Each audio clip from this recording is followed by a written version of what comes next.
Peshawar high court bar association के सदर अमीनुर रहमान यूसुफजई ने तस्दीक की है कि बार के चंद अरकान की रुकनीत टाउटिज्म ठगबाजी के खिलाफ चलाए जाने वाले ऑपरेशन के तहत मुअत्तल की गई है। जजेस के साथ होने वाली एक मुलाकात के बाद मीडिया से बातचीत करते हुए उन्होंने बताया कि चीफ जस्टिस पेशावर हाईकोर्ट ने बार एसोसिएशन के अरकान को तलब किया था, जहाँ अदालती एहतराम से मुतल्लिक मामलात पर बातचीत हुई। यूसुफजई के मुताबिक जिन अरकान की रुकनीत मुअत्तल की गई है, अगर वो माफी मांगकर हलफनामा जमा कराते हैं तो उन्हें बहाल कर दिया जाएगा। जॉइंट और उसमें जॉइंट रिजोल्यूशन पास हो गया कि ये चंद वकला जो नाम आप जानते हैं उनके बारे में कि इनके जो मेंबरशिप हैं वो दोबारा से जो हैं वो सस्पेंड करके उनके खिलाफ केसेस भेजे जाएं मुतल्लिका फोरम पे।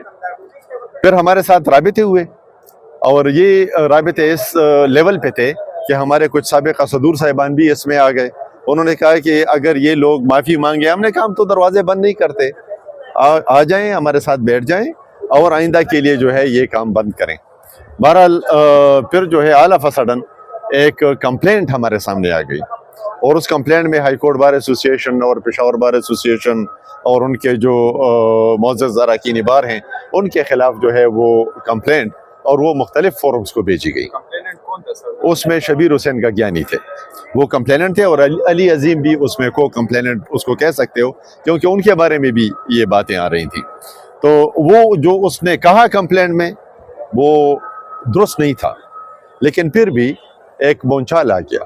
बोंचाल इस तरीके से मेरे ख्याल में रात को उसने कोई जाके वॉइस ऑफ अमेरिका को या कुछ इस तरह इंटरव्यूज़ भी दिए होंगे और वो चीज़ें जो है CJP साहब के नॉलेज में भी आ गई हैं। तो सुबह जब ऑनरेबल कोर्ट्स ने काम शुरू किया तो ये मैसेज आ गया, मुझे भी टेलीफोन आ गया। हम चले गए और सारे कोर्ट्स ने उठ के हम इकट्ठे बैठ गए और इस बात पे हमने सलाह मशवरा शुरू किया। और म्यूट मैसेज CJP की जानिब से था, ये मैं वसूख से नहीं कह सकता, लेकिन शायद क्योंकि वो कंप्लेंट एड्रेस उनको भी था और यहाँ पे HCG को भी था। तो HCG साहब ने और साथ ही सारी जो हमारी एडमिनिस्ट्रेशन कमेटी है उनके तमाम आल सीनियर जजेस जो थे वो बैठ गए और हमारे सामने, और उन्होंने कहा कि ये बात हमारे नॉलेज में आई है कि जो लोग अदालत में पेश होते हों जिनके लाइसेंस इंटैक्ट हैं, आप उनको अदालत में आने से रोक रहे हैं।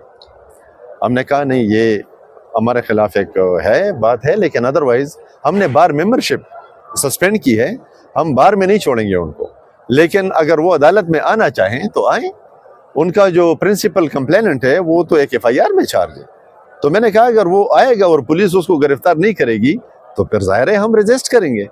एक मुलजिम जो है एक दूसरा मामला बनाया जा रहा है, उस पे जो है ऑनरेबल चीफ साहब ने और ऑनरेबल जजेस ने कहा कि बात यह है कि जो उस दिन हुआ फ्राइडे को, उसमें कुछ अनफोर्सीन बातें हुई हैं जो ऑल ऑफ अ सडन थी, एक्सीडेंटली थी, वो प्री प्लान हमारी तरफ से नहीं थी, लेकिन उनकी तरफ से ये प्री प्लान था कि वो आए 100 से ऊपर के लोग, उसमें कुछ प्रोफेशनल थे और उनके साथ बड़ी तैयारी के साथ। उन्होंने वजाहत करते हुए कहा कि रुकनीत मुअत्तल होने की वजह से उन वकला को बार रूम में आने की इजाज़त नहीं है। सदर बार ने इस बात की भी तस्दीक की कि वकील शबीर हुसैन गज्ञानी की जानिब से बार एसोसिएशन के खिलाफ दर्ज शिकायत को भी चीफ जस्टिस की अटेंशन में लाया गया था, जिस पर सुबह होने वाली मीटिंग में बातचीत हुई। Zaheer Ali Shah, 39 news HD, Peshawar.